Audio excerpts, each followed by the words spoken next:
नमस्कार, मैं हूं आशीष चित्रांशी और आप देख रहे हैं the news launcher. Mid day मुद्दा पे अशोक वानखेड़े। राजीव कुमार के बाद ज्ञानेश कुमार, मोदी का ज्ञानेश कुमार। क्या सुप्रीम कोर्ट ने भी अब बोल दिया है ज्ञानेश कुमार कबूल है, कबूल है, कबूल है। जस्टिस सूर्यकांत और जस्टिस एन कोटेश्वर सिंह, इनकी बेंच में जो मोदी सरकार ने कानून लाया था सीईसी और अन्य चुनाव आयुक्तों की नियुक्ति का कानून, उस कानून की वैधता का सवाल खड़ा है। वो सवाल ऐसा है जो सवाल लोकतंत्र के लिए भी जरूरी है। लोकतंत्र की नींव चुनावी प्रक्रिया से ही डलती है, लेकिन जस्टिस सूर्यकांत के लिए वो बहुत जरूरी नहीं है। बाकी मामले जैसे हैं वैसे ही हैं। क्या संभाव है, क्या एक ही आंख से देखने वाला कि एक आंख से सबको देखते हैं? एक आंख से देखने का क्या जबरदस्त हुनर है। सूर्यकांत तो चंद्रचूड़ से भी बड़े वाले निकले। चंद्रचूड़ को बहुत पीछे छोड़ दिया है सूर्यकांत ने। और सूर्यकांत पर चर्चा इसलिए जरूरी है, संजीव खन्ना के बाद सीजेआई बनेंगे जस्टिस बी आर गवई। लेकिन बी आर गवई का कार्यकाल भी बहुत छोटा कार्यकाल है। नवंबर 2025 में बी आर गवई भी रिटायर हो जाएंगे और नवंबर 2025 में चीफ जस्टिस ऑफ इंडिया होंगे सूर्यकांत। सूर्यकांत का कार्यकाल एक लंबा कार्यकाल होगा। 2027 तक चीफ जस्टिस ऑफ इंडिया रहेंगे सूर्यकांत। चंद्रचूड़ का कार्यकाल एक लंबा कार्यकाल था। उसके बाद दो छोटे छोटे कार्यकाल संजीव खन्ना और बी आर गवई। जैसे तैसे तारीख पर तारीख कट जाएगी, सीजेआई तो हो चुके हैं। लेकिन सूर्यकांत जो किरण अभी उनकी शुरुआती किरण जो उनकी नजर आ रही है सूर्यकांत जी की, वो किरणें क्या भारतीय लोकतंत्र के लिए घातक होंगी? वो किरणें, यही बड़ा सवाल है। आज बड़े महत्वपूर्ण मुद्दे को हम उठा करके ले आए हैं। इसके एक एक पहलू को बारीकी से समझेंगे। कल सूर्यकांत ने जिस अंदाज में सीईसी के की नियुक्ति पर और मोदी के कानून पर जिस अंदाज में उन्होंने प्रशांत भूषण को डील किया है, वो बड़े सवाल खड़े करता है। भाऊ को चर्चा में जोड़िए फटाफट। कंट्रोल रूम, स्वागत है भाऊ आपका। पूरा मामला बड़ी गहराई से आपने पड़ताल किया है। ये सूर्यकांत जी तुषार मेहता के ऊपर निर्भर है कि तुषार मेहता को वक्त कब मिलेगा। तुषार मेहता ने कह दिया कि आज तो दूसरे बेंच में, दूसरे कोर्ट में, सीजीआई वाली कोर्ट में मुझे पेश होना है। कोई बात नहीं, अब जाइए, जब फ्री होइएगा तो बता दीजिएगा। 1 महीने बाद देख लेंगे, होली के आसपास। इतना मतलब सामान्य तरीके से डील करना। और प्रशांत भूषण ने सवाल किया कि 17 वकील हैं, 17 लॉ ऑफिसर हैं यहाँ पर केंद्र सरकार के, केवल एक तुषार मेहता ही नहीं है। तो उन्होंने क्या कहा, वो अंग्रेजी का कोट अनकोट वर्ड है, हिंदी में इसका मतलब है इतना नीचे मत गिरिए। नीचे कौन गिर रहा है? प्रशांत भूषण गिर रहे हैं, वकालत गिर रही है, या न्यायपालिका का स्तर गिर रहा है, न्यायिक विश्वास नीचे गिर रहा है? यही बड़ा सवाल है भाव, कौन नीचे गिर रहा है? आशीष, नीचे गिरने की तो कंपटीशन लगी है, इसमें तो कोई दो मत नहीं। मैं मूल सवाल पे आता हूं, यह मामला कोर्ट क्यों आया? यह मामला कोर्ट इसलिए आया कि 2023 का एक कानून बना इस देश में, chief election commission and election commission appointment act 2023। यह कानून क्यों बना? क्योंकि इसके पहले जिस हिसाब से नियुक्तियां होती थी, सर्वोच्च न्यायालय के संविधान पीठ को लगा कि ये कहीं ना कहीं लोकतंत्र के लिए घातक है। क्योंकि चुनाव आयोग जो चुनाव करवाता है उसका निष्पक्ष होना जरूरी है, और निष्पक्ष वो तब नहीं हो सकता जब सरकार उसको नियुक्त करे। पहले नियुक्तियां होती थी, तो उस नियुक्ति को टालने के लिए उन्होंने एक व्यवस्था दी। कहा कि एक ट्रांसपेरेंट कानून बनाइए, जिस कानून के तहत चुनाव आयोग का अस्तित्व ये ट्रांसपेरेंट लगे, निष्पक्ष लगे। जब तक आप कानून बनाते नहीं तब तक एक हम व्यवस्था देते हैं कि मुख्य न्यायाधीश, सर्वोच्च न्यायालय के प्रधानमंत्री, सदन के नेता और विपक्ष के सबसे बड़े दल के नेता तीनों मिलके तय करेंगे कि चुनाव आयोग में आयुक्त कौन होंगे। बेसिकली ये व्यवस्था इसलिए दी गई क्योंकि न्यायपालिका ये मान रही थी क्योंकि चुनाव आयोग में नियुक्तियां वन साइडेड नहीं होनी चाहिए। तो सरकार के पास का आपके पास कुछ कानून है जिसके तहत नियुक्तियां करते हो? ये पुरानी परंपरा चल रही है। बोले नहीं, हम एक व्यवस्था देते हैं, उस व्यवस्था को आप जारी रखिए जब तक आप नई कानून नहीं बनाते। तो सरकार ने इधर से नाक पकड़ा इस हाथ से। सरकार ने ऐसा कानून बनाया जिसमें फिर निष्पक्षता गायब हो गई। उनमें मुख्य न्यायाधीश को ड्रॉप कर दिया, विरोधी पक्ष दल का नेता और 2 कैबिनेट मंत्री, मतलब प्रधानमंत्री और उनके एक सहयोगी। अब 2 वर्सेस 1 होगा, तो फिर ये सरकार की नियुक्तियां जो पहले हो रही थी उसमें और इस नए कानून में फर्क क्या है? यदि पहले जैसी नियुक्तियां होती थी, नए कानून में भी वैसी ही नियुक्तियां होती है, तो फिर संविधान पीठ ने व्यवस्था दी क्यों थी? सवाल यह है।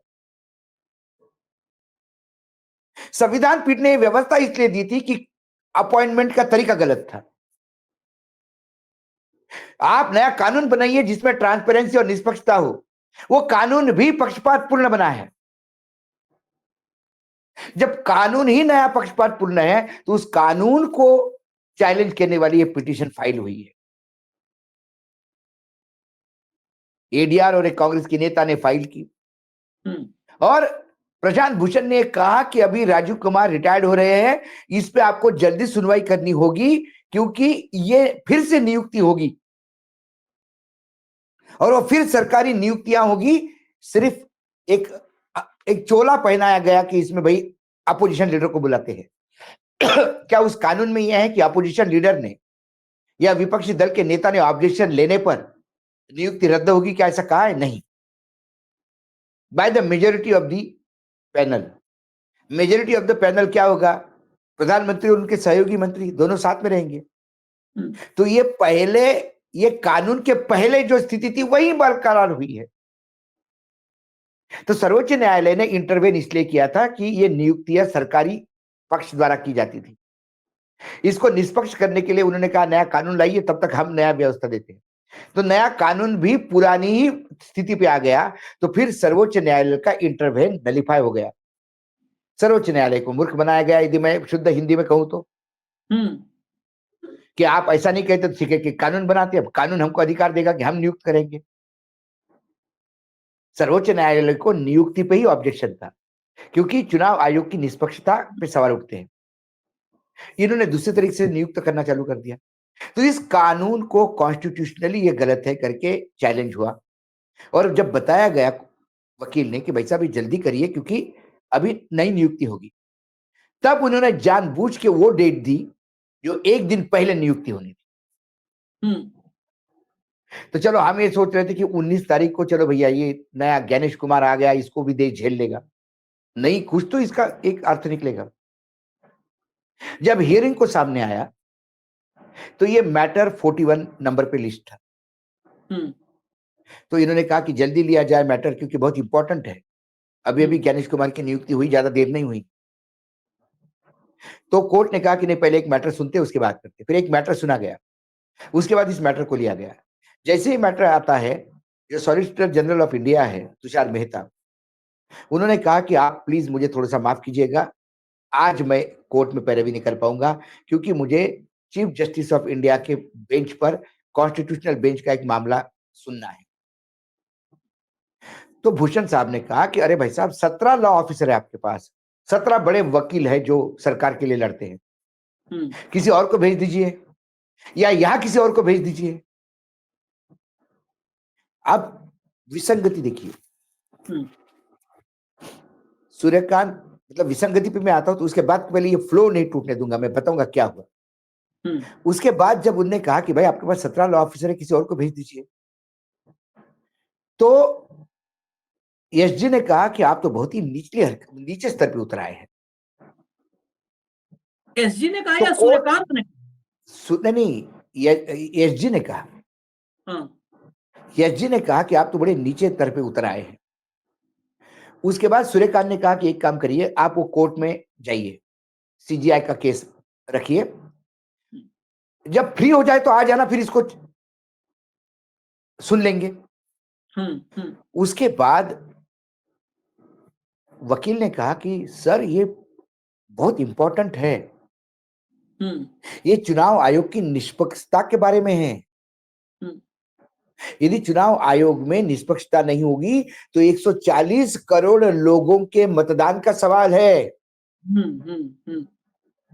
तो यहाँ पे रेखांकित करना चाहूंगा, सूर्यकांत जी ने कहा कि सर्वोच्च न्यायालय में सभी मामले इंपॉर्टेंट है, हम किसी एक मामले को ज्यादा तवज्जो देके बड़ा इंपॉर्टेंट नहीं बता सकते, फुल स्टॉप। अब मैं थोड़ा पीछे ले जाता हूं, मतलब सालों पीछे नहीं, चंद मिनट पीछे। यदि सर्वोच्च न्यायालय के पास सभी मामले समान हैं, कोई महत्वपूर्ण नहीं है, तो फिर सॉलिसिटर जनरल ये मामला छोड़ के दूसरे मामले में क्यों जा रहे हैं? संविधान बेंच को छोड़ दीजिए, ये मामला ले लीजिए।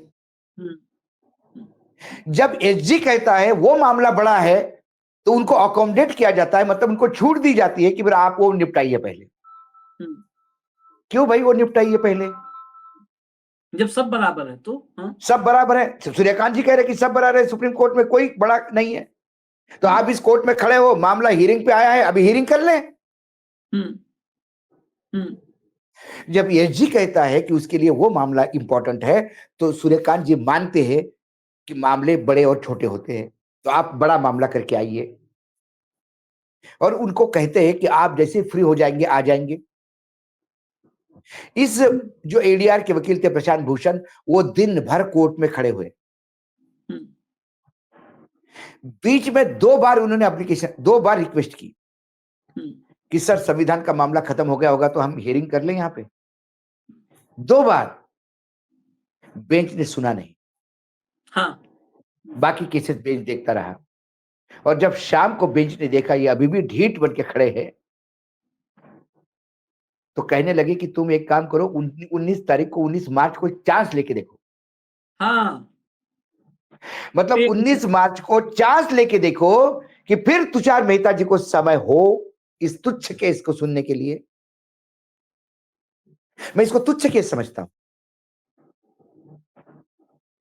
क्योंकि आप चांस लीजिए, 19 मार्च को देखते हैं 1 महीने बाद क्या होता है, कुछ कर सकते हैं क्या?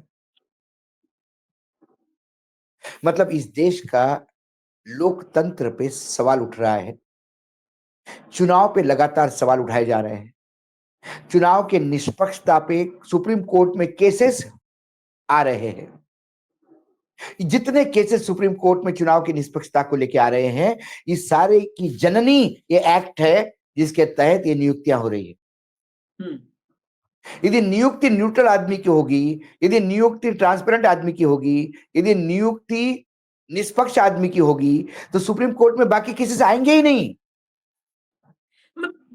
सर्वोच्च न्यायालय में क्यों केसेस जा रहे हैं चुनाव आयोग के खिलाफ? क्यों केसेस जा रहे हैं मशीन के खिलाफ? क्यों केसेस जा रहे हैं लिस्ट मतदाता सूची के खिलाफ? क्यों केसेस जा रहे हैं कि सुप्रीम कोर्ट, चुनाव आयोग विपक्ष के उठाए हुए ऑब्जेक्शंस को नहीं सुनता? क्यों सुप्रीम कोर्ट को यह काम करना पड़ रहा है जो चुनाव आयोग को करना था? क्योंकि चुनाव आयोग में नियुक्तियां हो रही है, वो निष्पक्ष नहीं है, वो पक्षपातपूर्ण है। जब चुनाव आयोग पक्षपातपूर्ण काम करेगा तो जो पीड़ित लोग हैं वो न्यायालय में आएंगे। न्यायालय अपना काम खुद बढ़ा रहा है। न्यायालय में यदि केसेस बढ़ रहे हैं तो चुनाव आयोग को लेके या चुनावी प्रक्रिया को लेके, तो उसके लिए ये एक्ट जिम्मेदार है, जिस एक्ट को सूर्यकांत साहब बिल्कुल नॉर्मल मान रहे हैं, एक रेगुलर केस। सर्वोच्च न्यायालय में यदि सारे केसेस, सर्वोच्च न्यायालय में यदि सारे केसेस समान हैं, तो रात को 1:30 बजे सर्वोच्च न्यायालय खुलता क्यों है? क्या वो तब के जज ना समझते कि आज जज ज्यादा समझदार है? एक सामान्य इंसान हूं, नहीं सामान्य इंसान हूं, टैक्स देता हूं आशीष, मेरे टैक्स से भी खर्चे चलते हैं। सर्वोच्च न्यायालय के न्यायाधीश, सर्वोच्च न्यायालय का खर्चा कोई जज अपने घर से नहीं चलाता। इस देश के लोगों के टैक्स पेयर्स का पैसा है, खून पसीने का पैसा है, जो न्यायपालिका पे खर्चा होता है। जवाबदेही होगी, सवाल पूछे जाएंगे, आप कंटेम्प्ट लगाइए, जेल जाने को तैयार है आप। कंटेम्प्ट वगैरह नहीं, मैं इसी मामले पर मैं सूर्यकांत का ही एक एग्जाम्पल दे रहा हूं, सूर्यकांत का है, दूसरे पे नहीं जाएंगे। आपने कहा हमारे टैक्स के पैसे से जब तक अदालत में बैठते हैं तब भी उपभोग करते हैं, और रिटायर होने के बाद भी उसी पैसे पे उपभोग करते हैं, उपयोग करते हैं, जो भी करते हैं। सूर्यकांत के ही पास, अब देखिए, ये लोकतंत्र को अगर कायदे से मैं समझ पा रहा हूं, लोकतंत्र को कहते हैं ना कि हम चिढ़ाते हैं, ठीक है, हम तुमको सुनेंगे भी नहीं और तुमको चिढ़ाएंगे भी, देखते क्या कर लेते हो। वो भाव मुझे नजर आता है। रणबीर इलाहाबादिया केस आपने सुना था उसका, कि अश्लील जो है कॉमेडी कर रहा था, उसका केस आता है, सुप्रीम कोर्ट में पहुंचता है। सुप्रीम कोर्ट में वकील कौन होता है? चंद्रचूड़ का बेटा होता है। तत्काल लिस्टिंग होती है और यही सूर्यकांत उस केस की सुनवाई करते हैं। अब आप बता दीजिए, रणबीर इलाहाबादिया से लोकतंत्र चलेगा या चुनाव से चलेगा? बराबर की बात की यही सूर्यकांत। लिस्टिंग हुई, कब की बात है ये? पिछले 5 दिन के अंदर लिस्टिंग हो गई, सब कुछ हो गया और सुनवाई भी हो गई। अब इस केस की बात, और ये रिलीफ भी मिल गया, और रिलीफ भी मिल गया, रिलीफ भी मिल गया, रिलीफ भी मिल और गया। ये फिर मैं कहता हूं, मैं सभी न्यायपालिका से मेरी अपेक्षा है ही नहीं। ना अब जो कुछ नहीं है, कमेंट आप पास करते हो ऑपरेटिव जजमेंट में क्यों दिखाई नहीं देता? कुछ नहीं है, वो ड्रामा है। कमेंट से हेडलाइन लेते हो और हाँ। ऑपरेटिव जजमेंट में वो कमेंट का कुछ रिफ्लेक्ट नहीं करता। अब आगे ये 3 ही दिन में सब हो गया, रिलीफ हो गया। जिस मामले की चर्चा हम लोग कर रहे हैं, 2023 में ये कानून आया। 2023 में ही ये आया था कि सीजेआई उस पैनल में होंगे, और 2023 में ही 4-5 महीने बाद ही सीजेआई को बाहर करने के लिए कानून आ गया। 2023 में ही जया ठाकुर, कांग्रेस की नेता है जया ठाकुर, कोर्ट गई और एडीआर कोर्ट गया। 2024 में संजीव खन्ना और दीपांकर दत्ता की बेंच ने इस मामले में राहत देने से इनकार कर दिया। कई सारे पिटीशंस एडीआर की, इनकी सब इकट्ठा होकर के फिर आई सूर्यकांत के बेंच में, और सूर्यकांत के बेंच में मैं कई बार बता चुका हूं, फिर बताऊं, 5 फरवरी को गए कि रोक लगा दीजिए। कहे नहीं, रोक कैसे लगा दें, हम कानून की वैधता पर, 2023 से कानून की वैधता पर, इनके लिए ये समान कर रहे हैं, इनके लिए लोकतंत्र और चुनावी प्रक्रिया से जुड़ी हुई पिटीशन डस्टबिन में डालने लायक, ये उसे कूड़ा समझ रहे हैं, देश के लोकतंत्र को और संविधान को, उसको कूड़ा समझ रहे हैं। कस्टोडियन है लेकिन कूड़ा समझ रहे हैं। कस्टोडियन ही जब ऐसे संवैधानिक मसलों को उधर किनार कर देगा, सुप्रीम कोर्ट कस्टोडियन है कॉन्स्टिट्यूशन का, वही किनारे कर रहा है। 5 फरवरी को कहा वैधता चेक करेंगे, 12 फरवरी फिर प्रशांत भूषण पहुंचे। प्रशांत भूषण ने कहा साहब सुन लीजिए, 18 को रिटायर हो जाएंगे, नियुक्ति हो जाएगी। कि नहीं अभी नहीं, 19 को सुनेंगे। अब ये चिढ़ाना मैं क्यों कह रहा हूं, ये चिढ़ाना है कि तुम आओ ना, फरियाद करो, नहीं सुनेंगे, क्या कर लोगे? यही भाव है, ये भाव, मैं भाव पर ही संसार चलता है। आप भक्ति काल और भक्ति रस सब में पढ़ लीजिए, भाव पर संसार चलता है। यदि ये भाव चिढ़ाने वाला। यदि न्यायपालिका भी इसी कानून को वैध समझता है, तो मुझे उस संविधान पीठ पे दया आती है जिसने ये व्यवस्था दी थी कि मुख्य न्यायाधीश होंगे, लीडर ऑफ अपोजिशन होंगे और प्रधानमंत्री होंगे। मुझे उस संविधान पीठ पे दया आती है कि उन्होंने ये किया ही क्यों, ये व्यवस्था ही क्यों दी। पहली व्यवस्था बाद में नए कानून के रूप में लागू करनी थी, तो ये बीच में ये नौटंकी क्यों हुई? और यदि माखौल उड़ाया जाता है तो ऐसा लोकतंत्र, ये लोकतंत्र नहीं है। न्यायपालिका का तो माखौल उड़ा गया, संविधान पीठ का माखौल उड़ा गया जिन्होंने ये व्यवस्था दी थी। उन्हें कहा था कि व्यवस्था हम इसलिए दे रहे हैं कि ट्रांसपेरेंसी नहीं है, तो आप ऐसा कानून लाइए जो निष्पक्ष हो। नया कानून निष्पक्षता नहीं करता, 2 वर्ष से एक होता है, ये सामने दिखता है। नए कानून में जब निष्पक्षता नहीं है तो इस कानून की वैध और अवैधता पे सबसे पहले स्टे देना चाहिए था। इसमें कोई रॉकेट साइंस नहीं है। सर्वोच्च न्यायालय अपने ही संविधान पीठ को क्यों झुठला रहा है? और ये 2 वर्ष से एक हो जाएगा और ये दोनों सरकार पक्ष के लोग होंगे, तो इसमें निष्पक्षता कहां से आएगी? ये समझने के लिए आपको कितने हियरिंग करने पड़ेंगे, कितने हियरिंग करने पड़ेंगे। ये सामान्य बात आम जनता को समझ में आती है, जो कानून विधि को नहीं जानता, कानून नहीं जानता, वो समझता है और चुनाव आयोग में एक तरफा नियुक्ति होने से क्या धांधलियां होती है। ये केसेस फिर आपके कोर्ट में आए हैं। आपने दिया हुआ एसओपी रीचेकिंग का वो नहीं माना जाता, उसके लिए फिर कोर्ट में आया जाता है। तो इसका मतलब न्यायपालिका का कोई मतलब ही नहीं उठता। क्या मेरा देश का सर्वोच्च न्यायालय हतप्रत है? क्या मेरे देश का सर्वोच्च न्यायालय कोई मजबूरी में टंगा हुआ है कि एक हाईकोर्ट का जज खुलेआम संविधान का उल्लंघन करता है, उसे समझाइश दी जाती है और वो कोलिजियम से बाहर निकल के कहता है कि I stand by what I said, जो मैंने कहा वो मैं उस पर स्टैंड करता हूं, और वो जज आज भी हाई कोर्ट में बैठ के फैसले सुना रहा है। जो संविधान के विरुद्ध में बात करता हो, यदि फैसले सुनाता हो, जो ये कहता है कि इस देश में बहुसंख्यक जो कहेंगे वही होगा, तो फिर न्यायपालिका किस लिए चाहिए इस देश में? 25 लोगों ने मिलकर एक आदमी को मारा तो फिर वो मरने वाला, इसकी मौत ही तय थी। 25 लोग एक तरफ और एक तरफ बहुसंख्यक 25 है मारने वाले, मरने वाला एक है। तो क्या मायने रह जाते हैं? मैं बार बार कहता हूं कि अंतिम लोगों की आशा की किरण न्यायपालिका है। जिस दिन लोगों का न्यायपालिका से विश्वास उड़ जाएगा, इस देश में सिविल वॉर शुरू हो जाएगा। आज भी लोग रास्ते पे उतरने के पहले कहते कि नहीं, न्यायपालिका से एक बार कोर्ट में देख लेते, कोर्ट में जाएंगे तो कुछ होगा। सर्वोच्च न्यायालय देखो क्या करता है। आज पूरा देश लगा हुआ है। आज गांव के गांव जो मॉक पोलिंग करना चाहते हैं, क्यों महाराष्ट्र में एक गांव अपना मॉक पोलिंग खुद करना चाहता था? क्या सर्वोच्च न्यायालय ने कभी इसके बारे में सोचा? क्या उस गांव के लोग पागल हो गए? गांव के लोगों ने जो वोट डाले वो मशीन में निकले नहीं। गांव अपने आप की तसल्ली करने के लिए एक मॉक पोलिंग करना चाहता था, खुद बैलेट पेपर छपवा रहे थे, खुद वोटिंग करवा के खुद गिनती करता। उसको कानून में वैधता तो नहीं थी, लेकिन उनको वो भी नहीं करने दिया जाता है। जिस देश में चुनाव होने के बाद गांव के गांव मॉक पोलिंग करते हो, जिस देश में 1,78,500 रुपए के स्टैंप पेपर पे एफिडेविट आते हो,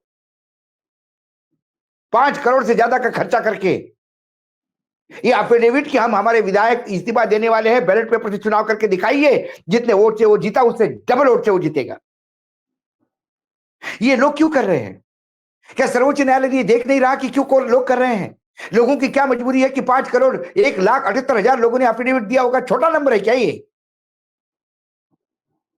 ये कोई तुम्हारी कुंभ की गिनती नहीं है जिसका कोई माँ बाप नहीं है। 50 करोड़ आ गए और 4 करोड़ आ गए, आज 20 करोड़ आ गए। ये 500 रुपए के स्टैंप पेपर है जो चुनाव आयोग में सबमिट हुए हैं, 1,78,000 गिन के। क्या हुआ उसका?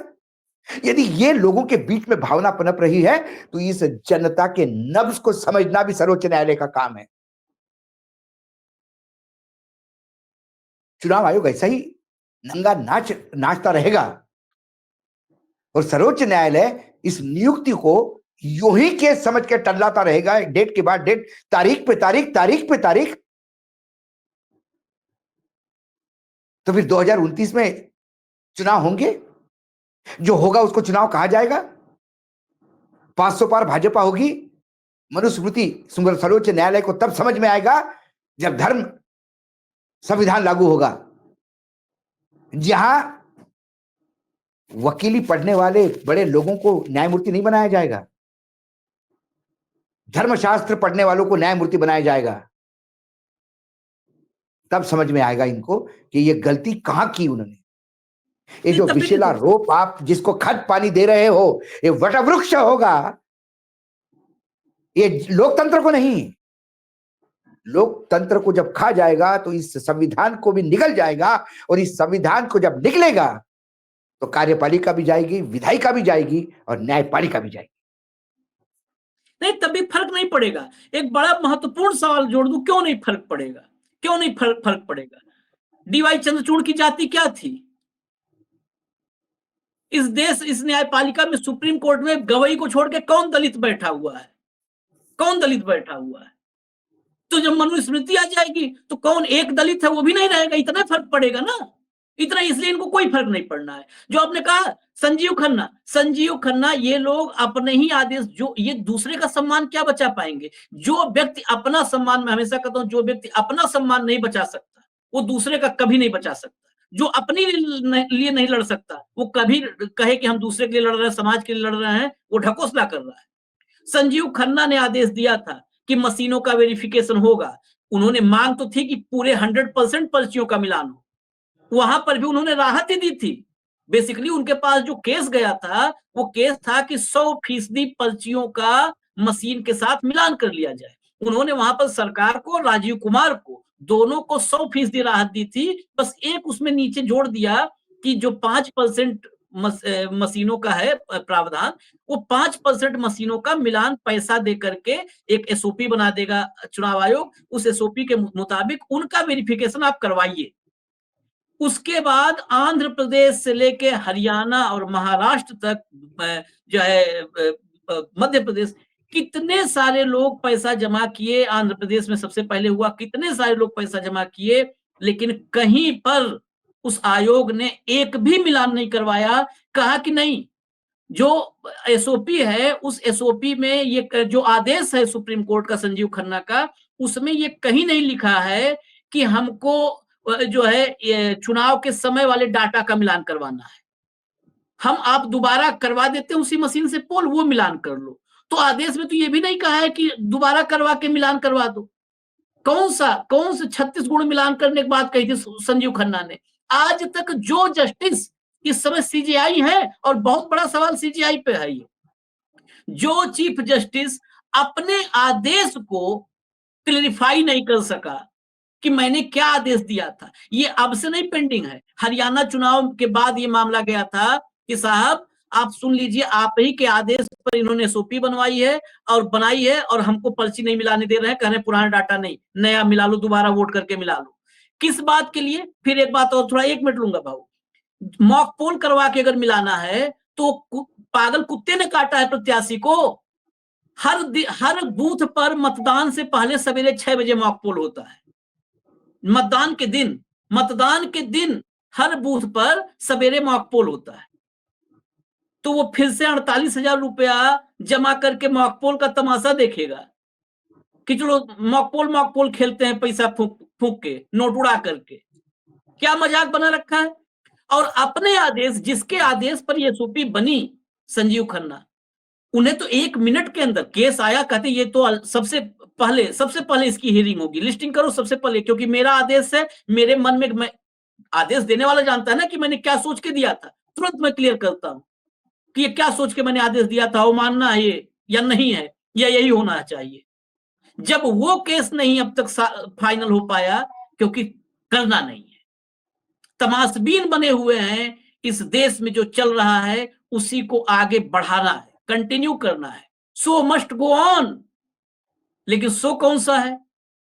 उस शो में सारा किरदार अलग अलग बॉडी है, लेकिन हर किरदार के भीतर एक ही रूह है, वही जो चाहती है। हर मतलब ये कठपुतली है। ये शो मस्ट गो ऑन में ये रंगमंच पर इंसान नहीं है, ये रंगमंच पे कठपुतलियां हैं। फिल्म में था, ये कठपुतलियां हैं, डोर एक ही के पास है, और सुप्रीम कोर्ट कह रहा है शो मस्ट गो ऑन। लेकिन ऐसा शो बंद होना चाहिए था। इतने ये उदाहरण, लॉजिक में तर्क की बात कर रहा हूं भाऊ। आप बताइए, जब देश का सीजीआई अपने दिए हुए आदेश को क्लैरिफाई नहीं कर पा रहा है, तो ऐसे सुप्रीम कोर्ट पे ताला लगाओ भाई, लगाओ ताला भाऊ। बहुत दुर्भाग्यपूर्ण बात है। और हम बार बार कहते हैं कि न्यायपालिका एक अंतिम सत्य है, न्यायपालिका एक अंतिम आशय का किरण है। न्यायपालिका वो टिमटिमाता इस अमावस्या के अंधेरा में दिया है जिसके भरोसे 140 करोड़ लोग लोकतंत्र में विश्वास बनाए हुए हैं। यदि वही दिया बुझने लगे या फड़फड़ाने लगे तो दिल डर जाता है। और फिर यदि सारी चीजें इकट्ठा ही होनी है तो फिर ये संविधान का ढकोसला क्यों? आज ही आप मनुस्मृति लागू कर दीजिए। आज ही धर्म क्यों एक 2035 का इंतजार करें? आज ही लागू कर दीजिए धर्म संविधान। जो करना सो कर लीजिए। फिर ये लोगों को आशा पे मत जीने के लिए मजबूर करिए। एक बार हो जाएगा, दिल टूट जाएगा, लोग टूट जाएंगे। एक ही बार होगा ना। रोज रोज मत मारिए, झटके के साथ खत्म करिए। ये रोज हलाल करके आत्मा मत, इस लोकतंत्र की मत झिझोड़ दीजिए। यही कह सकते हैं, और क्या कर सकते हैं। खैर चलिए, आखिर में इतना ही कहेंगे। भाव ने कहा ना कि बुझता हुआ दिया, फड़फड़ाता हुआ दिया। ये बुझता हुआ दिया जिसे हम कहते हैं, जब बुझने से पहले दिया फड़फड़ाता है, अक्सर बुझता हुआ दिया ही आग लगाता है। बुझता हुआ दिया ही आग लगाता है। तो अगर ये दिया बुझ रहा है तो क्या इस लोकतंत्र को आखिर में स्वाहा करके जाएगा? बुझता हुआ दिया लोकतंत्र को स्वाहा कर देगा, ये खतरा बहुत सर पे एकदम मंडरा रहा है। बहुत लोग देखना नहीं चाह रहे हैं कि इस देश में अभी सर उठाने का ऊपर किसको वक़्त है। अभी वक़्त नहीं है सर। सर बहुत सर भारी है, बोझिल है सर, उस पर लोड बहुत है। सनातन की रक्षा करने का लोड है, हिंदुत्व बचाने का लोड है, उर्दू मिटाने का लोड है, ये बहुत लोड है। तो ऊपर गंगा सर में उठा नहाने नहीं का पा लोड रहे है, हैं। गंगा गंगा में महाकुंभ में नहाने का है, हर हुँ। मस्जिद में मंदिर ढूंढने का लोड है। ढूँढने का तो इतना बोझ है सर पे कि अभी गर्दन झुकी है, ऊपर देख नहीं पा रहे हैं कि खतरा कितना गंभीर हो चुका है, सर पे मंडरा रहा है। और उस कुंभ में महिलाएँ जो स्नान कर रही हैं, उनका कपड़ा बदलते हुए, नहाते हुए वीडियो बना करके बेचा जा रहा है। बोलिए, सनातन की जय हो। इजाज़त दीजिए, कल फिर मिलेंगे हम दोपहर में, ऐसे ही तेवर, ऐसे ही आवाज़, ऐसे ही सवाल। ये नहीं झुकेगा, कोई लगे किसी को फिर भाव ने बीच में कहा तो फिर आखिर में कह देते हैं। क्यों मानस डर जाएँगे, अरे एक ही ज़िंदगी है। लोग कहते हैं ना मोदी जी एक ही दिल है, कितनी बार जीतोगे? तो हम सुप्रीम कोर्ट से कह रहे हैं एक ही दिल है, कितनी बार तोड़ोगे? और हमारी एक ही ज़िंदगी है, एक ही बार जीना है हमें भी। रोज़-रोज़ मर के नहीं जीना है, एक ही बार जीना है। मरेंगे तो एक बार मरेंगे, जब तक जिएँगे तो कंटिन्यूटी में जिएँगे। कंटिन्यूटी में, हमारे जीवन में निरंतरता होगी, कंटिन्यूटी में जिएँगे। इजाज़त दीजिए, कल दोपहर फिर मिलेंगे। कार्यक्रम यही होगा, मिड डे मुद्दा विद अशोक वानखेड़े। नमस्कार।